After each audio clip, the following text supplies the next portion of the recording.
The sound of concrete mixers woke me at dawn. I stumbled outside in my pajamas to find 3 cement trucks lined up along my property, pouring liquid concrete directly into Willow Creek, the natural waterway that had flowed through my backyard for over a century. Standing in the middle of this environmental disaster was Diane Foster, president of Riverside Manor HOA, directing workers with a clipboard and wearing a hard hat like she was overseeing the construction of a dam instead of destroying a living ecosystem. "What the hell are you doing to my creek?" I shouted over the noise of the machinery. Diane looked up with the kind of fake surprise that guilty people practice in mirrors. "Oh, Tom. Good morning. We're just taking care of that drainage problem you've been ignoring. The HOA board voted to permanently solve the mosquito and flooding issues caused by your stagnant water feature." Stagnant water feature? That's a natural creek. It's been here since before this subdivision existed. Diane's smile became condescending. "Tom, I understand you're attached to your little stream, but standing water breeds mosquitoes and creates liability issues for the community. We're simply modernizing the drainage to bring it up to current safety standards." I watched in horror as thousands of gallons of concrete filled the creek bed, burying decades of aquatic life under an industrial gray slab. The creek that had been home to minnows, crawfish, and countless insects was being transformed into a concrete ditch. "Diane, you can't just fill a natural waterway with concrete. This violates environmental regulations." "Actually, Tom, we can and we are. This work is being done under our authority to maintain community drainage systems. It's all perfectly legal." She handed me a folder thick with official-looking documents. According to the paperwork, Willow Creek was classified as a man-made drainage feature that posed health and safety risks to community residents. Man-made drainage feature? This creek was here when Native Americans lived in this valley. That may be your opinion, Tom, but our environmental consultant has determined otherwise. The concrete channelization will improve water flow and eliminate stagnation problems. I stared at this woman in complete disbelief. Diane Foster was the kind of suburban tyrant who thought nature was just landscaping that needed better management.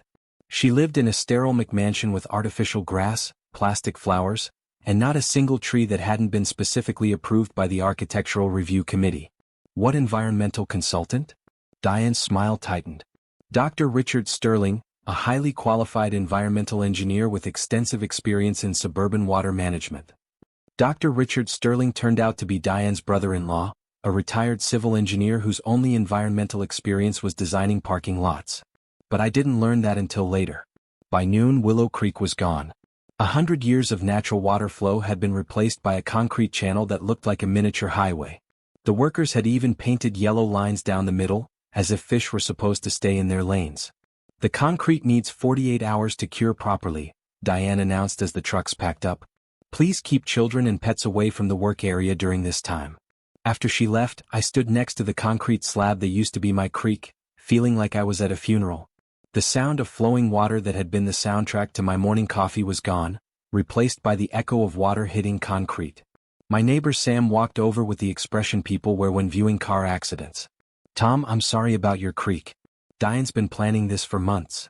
"Planning what? Creek destruction?" Sam shook his head. "She calls it water feature modernization. Says natural streams are unsanitary and lower property values. She's already filled in 2 other creeks in the neighborhood." "2 other creeks?" "Yeah, remember Miller's Run behind the Thompson place? And the little branch that used to flow past the community center? Both filled with concrete last year." I felt my blood pressure rising. "Sam, those weren't just decorative streams. They were part of the natural drainage system for this whole valley." "I know, but try telling that to Diane. She thinks everything in nature needs improvement." That evening, I called my friend Jake, who worked for the State Environmental Protection Agency. After I described what had happened, there was a long silence. "Tom, what Diane did is probably illegal. You can't just fill natural waterways with concrete without permits and environmental review." "She says she has permits." "From who?" "Creek modification requires state and federal approval. If this is a natural waterway that connects to larger water systems, filling it could violate the Clean Water Act." "So what can I do?" "File a complaint with our office immediately. We'll investigate and determine if environmental laws were violated." "But Tom, even if we find violations, restoring a creek after it's been filled with concrete is extremely difficult and expensive." I filed the complaint the next morning, but bureaucratic investigations take months. Meanwhile, I had to live with the concrete scar where my creek used to flow. That's when I started noticing the changes.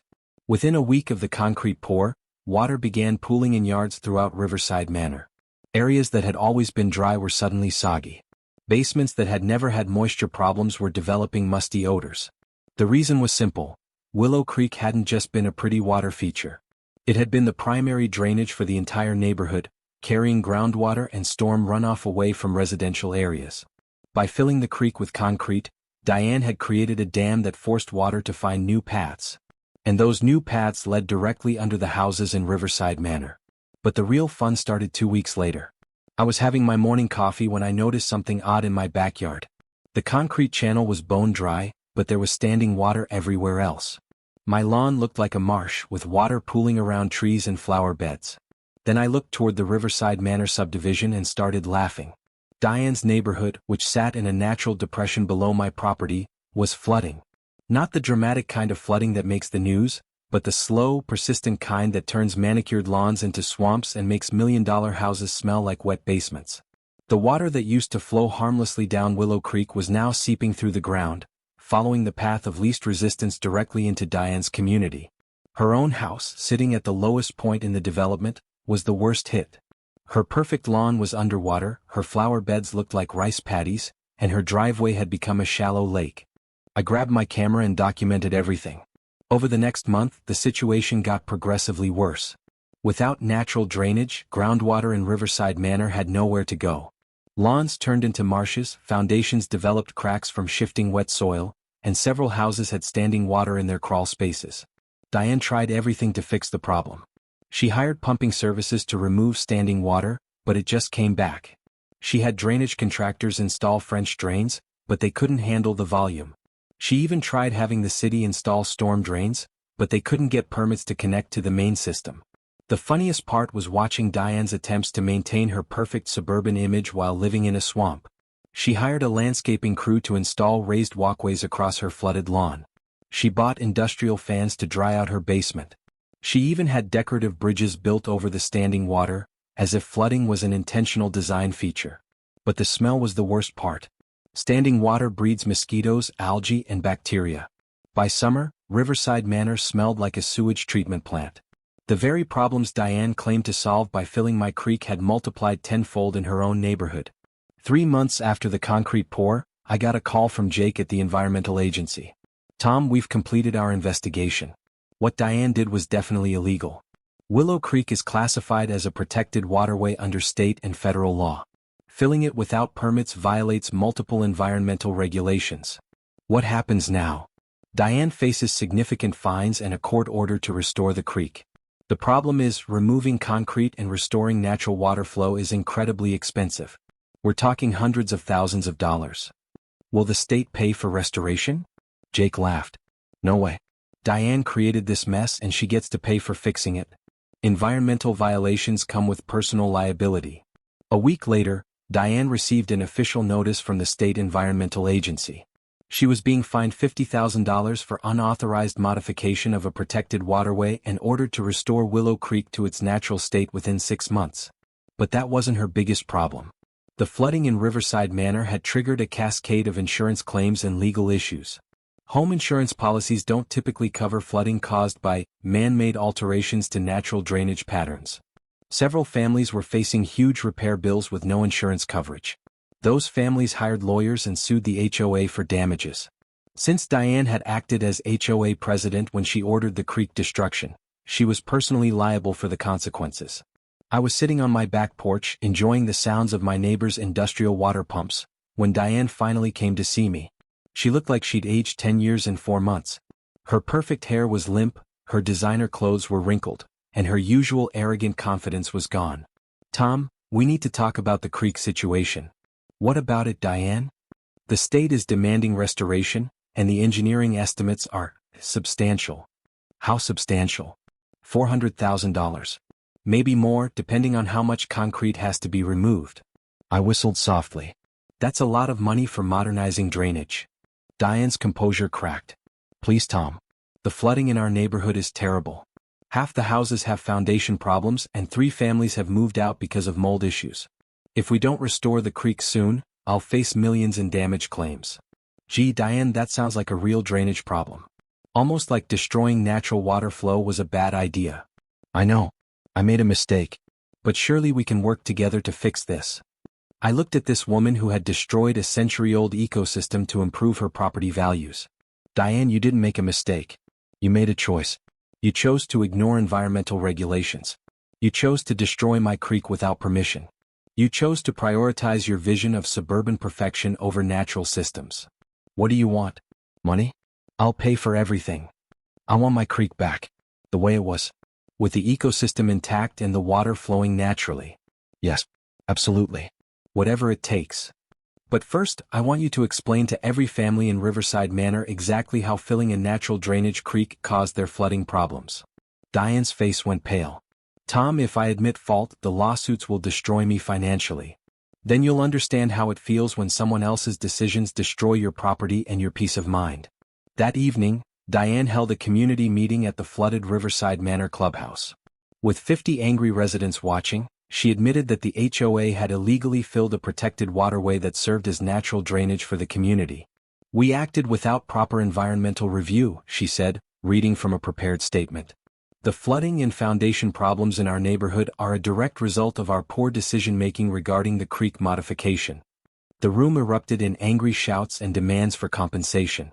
One resident stood up, water stains visible on his expensive shoes. Diane, my basement has 6 inches of standing water, and my insurance won't cover it because you caused the flooding. How are you going to fix this? Another family chimed in, our house is uninhabitable because of mold. We're living in a hotel while our home becomes a swamp. Diane tried to maintain control, but the meeting quickly devolved into chaos. Residents demanded her resignation, immediate creek restoration, and full compensation for flood damage. The HOA board held an emergency meeting the next week and voted unanimously to remove Diane as president. They also voted to assess each homeowner in Riverside Manor a special fee to cover creek restoration costs. But many residents refused to pay, arguing that Diane's illegal actions shouldn't result in financial penalties for innocent homeowners. The HOA faced bankruptcy, lawsuits, and a community in revolt. The creek restoration took 8 months and cost $600,000. Removing the concrete required specialized equipment and careful environmental monitoring. Restoring natural water flow meant rebuilding the entire creek bed and replanting native vegetation. During the restoration, Riverside Manor remained partially flooded. Several families moved out permanently, unable to live with the constant moisture, mold, and smell. Property values in the development dropped by 30%. Diane's house was the last to sell. After 2 years on the market, she finally found a buyer willing to purchase a house with known flooding issues at a 60% discount. She moved to Arizona, presumably to a place where there aren't any natural waterways to destroy. The day my creek started flowing again was like watching a resurrection. Clear water bubbled over carefully placed stones, creating the gentle sound that had been missing from my mornings for over a year. Within weeks, wildlife returned. Minnows appeared in the deeper pools, followed by crawfish and aquatic insects. Birds came to drink and bathe. Kids from the neighborhood returned to catch tadpoles and build stick dams. But the most satisfying part was watching Riverside Manor slowly drain. As the creek resumed its natural flow, the standing water in the subdivision gradually receded. Lawns dried out, basements aired out, and the smell of stagnant water finally disappeared. The new HOA president was a retired environmental scientist named Dr. Sarah Martinez, who actually understood the relationship between natural systems and community health. Under her leadership, the HOA focused on working with natural drainage patterns instead of fighting them. They installed rain gardens, created wetland areas, and established buffer zones around remaining streams.